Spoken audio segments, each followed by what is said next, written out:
Now, there is a lot of tricky things into understanding this section.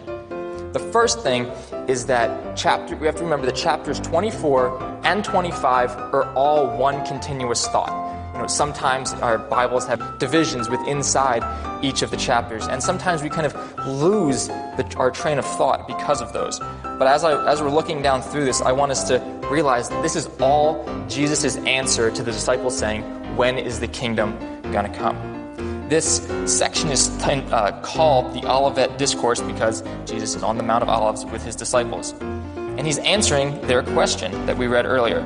He's answering things like what the end times are going to look like. We see classic verse of wars, rumors of wars, earthquakes, etc.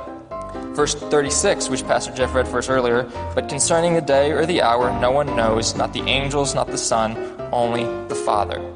These are the different things that Jesus is explaining to his disciples after they asked him this question. Jesus also gets into what do we do about the coming of the imminence of Christ's return.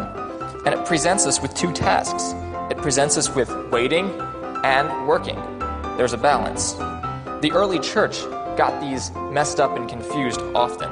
Paul had to write to the Thessalonian church and tell them, hey, you're preoccupied with all the stuff of this world. You're just running around not doing anything productive. So he says, you need to get out and work because all you're doing is waiting. There's a balance.